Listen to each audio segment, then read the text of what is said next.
Hello বন্ধুরা, সবাই কেমন আছো? আশা করি ভালো আছো। আমিও ভালো আছি।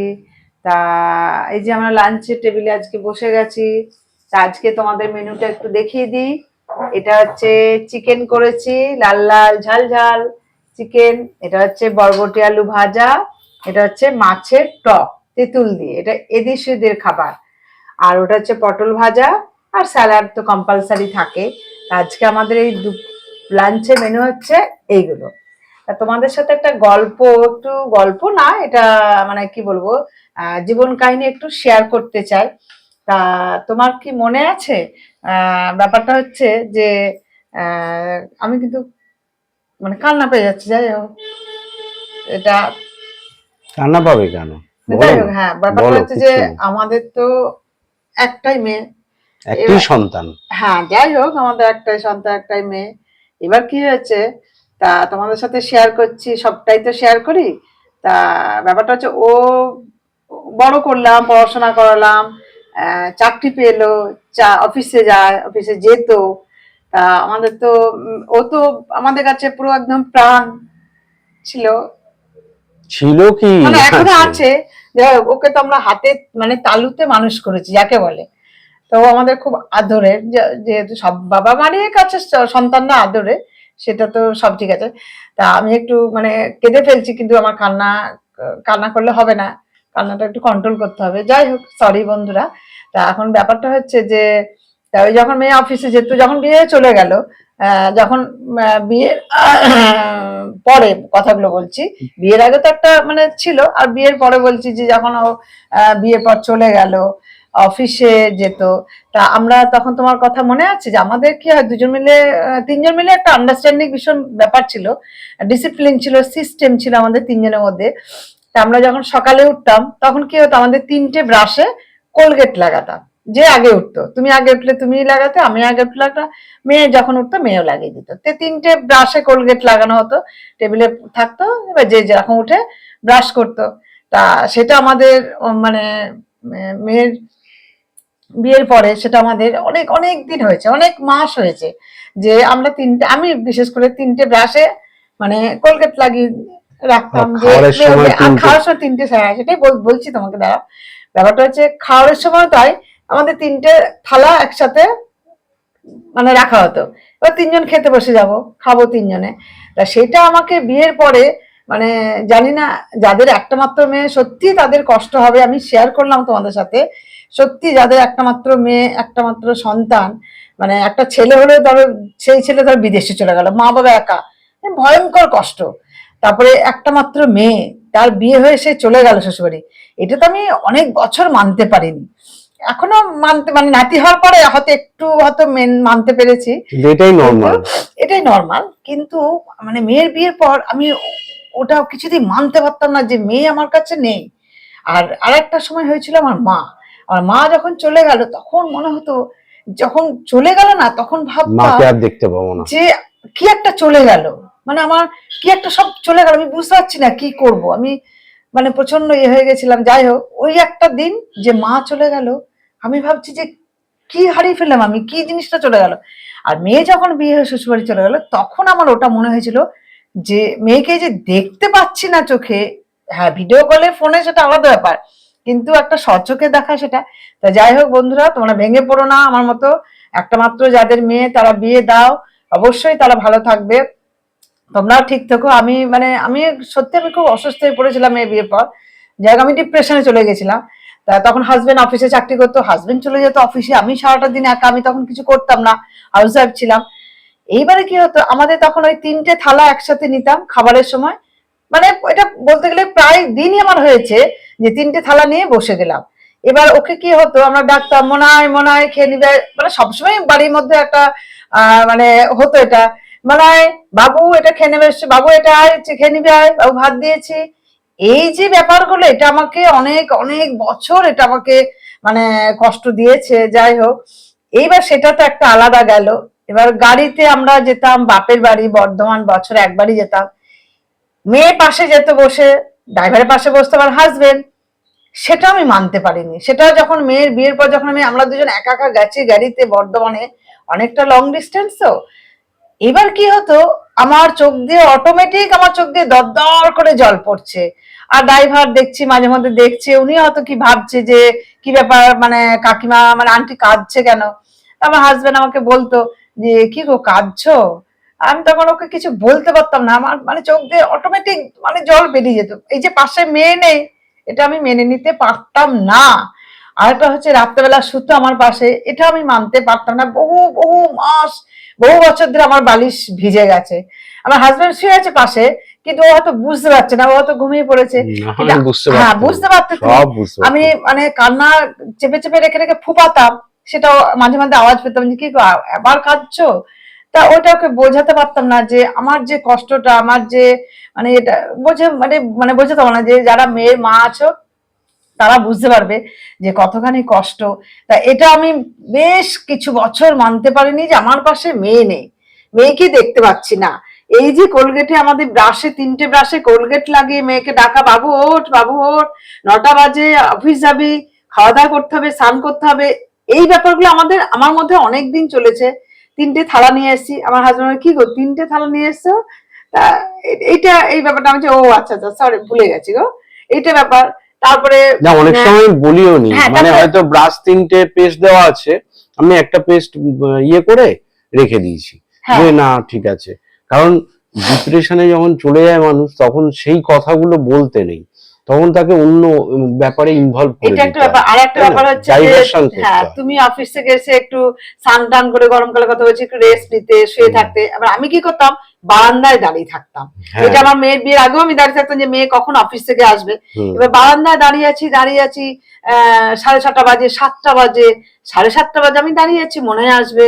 ওই যে অফিস থেকে গেট থেকে ঢুকছে মেয়ে, ওই যে সারাদিনের পর যে মেয়ের মুখটা দেখবো, এটা মানে আমার কাছে যে কতটা বড় আনন্দ। যাই হোক, ওই বারান্দায় দাঁড়িয়ে থাকতাম, দাঁড়িয়ে আছি মনে হয় আসবে।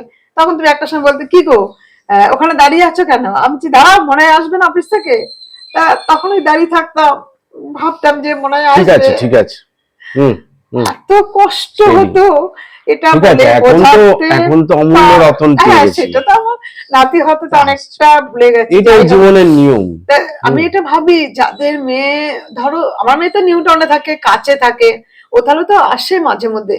যাদের মেয়েরা বাইরে থাকে, বিদেশে থাকে, হয়তো একা রয়েছে এখানে ওই তো মা বাবা, উত্তরাঙ্গা অঞ্জলিদির মেয়ে, ধরো সে তাদের ম্যাসকট থাকে। কষ্টটা সত্যি আমি হয়তো ভাগ নিতে পারবো না, কিন্তু উপলব্ধি করতে পারি তাদের যে ভেতরে যে যন্ত্রণা কষ্টটা। মানে আমার মেয়েকে দিয়ে বুঝেছি যে মেয়ে বিয়ে হয়ে চলে যাওয়ার পরে আমার মায়ের এককালীন খুব কষ্ট হয়েছে, তখন বুঝতে পেরেছি মেয়ে যখন চলে গেল তখন বুঝতে পেরেছি আমার মায়েরও তো তাহলে খুব কষ্ট হয়েছে, খুব কষ্ট হতো। তো যাই হোক, এসব করে মেয়ে যখন চলে গেল বিয়ের পর, তখন ওই যে মানে ওই যে কি ওটাকে বলে, মানে কনকাঞ্জলি বলে বোধ ওটাকে দেয়, ওটা তো আমি মানে করতে পারিনি। আমি একদমই সেই ইয়ের মধ্যে আমি ছিলাম না। ওকে বলেছিলাম যে মাতৃঋণ শোধ হয় না, হ্যাঁ সেটা বলে তো এটা আছে। তোকে করতে হবে না, হ্যাঁ তাহলে সেটা তো আমি করবো না। হ্যাঁ আমি করবো না। আমি এই যে মেয়ে গাড়িতে চেপে ওই যে আমি গাড়িটা তো ছেড়ে দিল, মানে চলে গেল, বাড়িতে এলাম, তখন আমি ভাবছি যে আমি মানে কি হবে আমার, আমি কি করে বাঁচবো, আমি কি করব, আমি তুমি বুঝতে তো পারছি না। বিদায়ীর আশীর্বাদের পরে উঠতেই পারছিলে না, হ্যাঁ আমি উঠতে পারিনি, ধরে ধরে ধরে সেন্সলেস হয়ে তুললাম। গেছিলাম। যাই হোক, সে ধরে এটা ধরে সব জায়গায় হয় মানে এরকম। এত কষ্ট, এত কষ্ট হয়েছে। তা এখনো কষ্ট হয়। এই যে যখন নাতি মেয়ে যখন না, আসে, তোর যখন মেয়ের তো চলে দারুণ যায়, বিয়ে হয়েছে, হ্যাঁ সে খুব তো ভালো, কাছে রয়েছে, কিন্তু হীরের যাদের টুকরো মেয়েরা জামাই। সে তো আমার আর হীরের টুকরো জামাই, আমার তো জামাই না, ওর ছেলে। ও আমার আর মানে পেটে সত্যি আমার ছেলে নেই, ও আমার সত্যি ছেলে। তা তারপরে ওই রকম একটা অমূল্য রতন, হ্যাঁ, আমার আমার প্রভু বাবা, 4টে ছেলে আছে, আমার 4টে সোনা বাবা। জামাই, আমার 4টে আমার সন্তান, একদম মানে 4টে ছেলে আমার ছেলে একদম। 4টে তো জামাই আমি ভাবি না, ওদেরকে আমি একদম ছেলেই ভাবি। না সেটাই, তা ওরা সেটাই আমাকে তো হয়। প্রচন্ড ভালোবাসে, আমিও মানে ওদেরকে ছেলে হিসেবে দেখি। যাই হোক, সেটাই ছেলে দেখবে, ছেলে হিসেবে ছেলেই আছে। সন্তান, সন্তান মেয়ে কন্যা সন্তান এটাই হলে বলছি যে তার মানে একটা সেটাই। সময় বিয়ে হবে।